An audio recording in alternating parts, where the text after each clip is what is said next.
Hi everybody. In this video, we're going to read the next chapter of The Power of Three.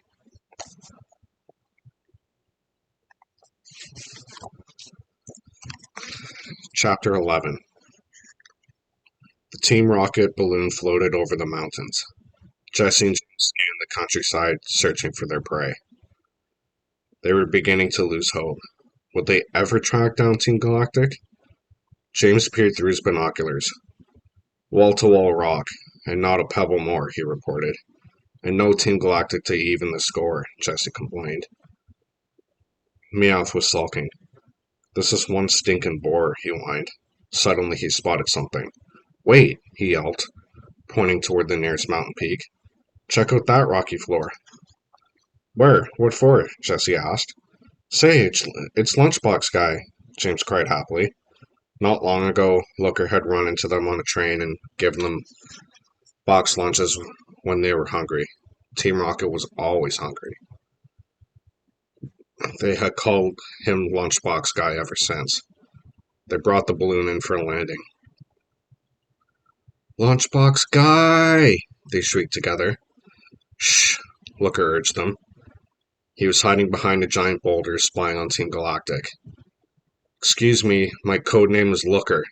That's nice, Jesse said. But to us, you're the boss of boxed lunches, James finished. Looker snorted. Whatever. Meanwhile, Team Galactic's on a Mount Coronet watch. It's even possible they might have already spotted us here. So you're looking for them too? James asked. What a coincidence. Of course, Looker said. After what they did to me before, I've got to figure out what they're up to here and put a stop to it, if only to restore my pristine reputation. We'll help you, James promised. Looker didn't seem very grateful. We're experts at world peace and beating up jerks, Meowth pointed out. Team Rocket in your face, the three of them cheered. Looker sighed. It looked like he was going to have some help in this mission, whether he wanted it or not. Back in Floroma Town, Ash, Dawn, and Brock were eager to help too. They contacted Professor Rowan, begging him to protect the legendary Pokemon. I know how you feel, he said, but I'm afraid it's too late. Professor, wait, Ash said before the professor could hang up. We have to do something to help them out. Right, Dawn agreed. We think the Pokemon are pleading with us to save them all now. We gotta go, Brock added. If the professor didn't know how to help the Pokemon, they would find another way. They ran outside. At that moment, Pokemon champion Cynthia's off-road vehicle pulled up. Cynthia was a friend of Ash, Dawn, and Brock's. All right, hop in, she called to the gang. They hopped into the back and took off down the road as fast as they could. As they drove, Ash, Brock, and Dawn could feel the legendary trio calling to them. Would they get there in time to help, wherever there was? If you want to help them out, you'll have to take care of Team Galactic, Cynthia told them. You're all familiar with Looker, aren't you? Yeah, we are, from the International Police, Dawn said. What about him? He's on Mount Coronet investigating, Cynthia explained. We're going to meet him now.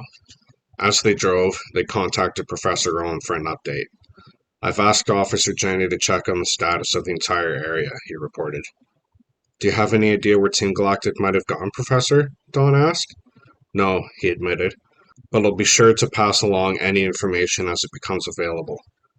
Cynthia, and you kids as well, be careful. Yes, we will, Cynthia promised. Brock leaned forward to talk to the others. So, I guess now we wait. It wasn't his favorite thing to do at a time like this. Cynthia looked thoughtful. Do you remember the mural in the Celestic Ruins? She asked. Yeah, Ash and his friend said. It was a mural of the Lake Trio. Back when they first saw it, they'd never imagined they might actually meet the legendary Pokemon face to face. As of this moment, Team Galactic has the Lake Trio and the two treasures in its possession, Cynthia said, which looks to me like they're fully prepared to call forth Dialga and Palkia. Ash and his friends weren't sure what she meant. Of course, Dialga is known as the ruler of time, Cynthia explained. and Palkia is known as the ruler of space. But for two legendary Pokemon like them to fall under human control is beyond comprehension. She looked horrified at the thought. Why, Team Galactic might be able to unleash ancient powers that we're not even aware of. Cynthia had no idea how right she was. At that very moment, the Lake Trio were imprisoned in Team Galactic space. They hung suspended in 3 vats of liquid. Cyrus looked down on them with pleasure. Now, begin, he commanded at his team. Charon stood before a bank of computers. At Cyrus's order, he flipped a large switch. It's time to see the power of the red chain. 3 red gems were lowered into the 3 vats of liquid. As they made contact with the Lake Trio, the gems began to glow.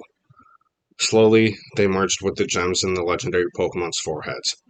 The Pokemon began to glow too. In the truck with Cynthia, Ash grabbed his head. His face twisted in pain. "You're feeling it again?" Cynthia asked. Ash could barely speak. He finally managed to force out the words, "It hurts." Dawn was too weak to move. "It's so intense," she murmured. Brock's head was pounding. He couldn't think. Much stronger than before. Cynthia turned to them, searching for words that would comfort Ash and his friends. But before she could speak, they vanished.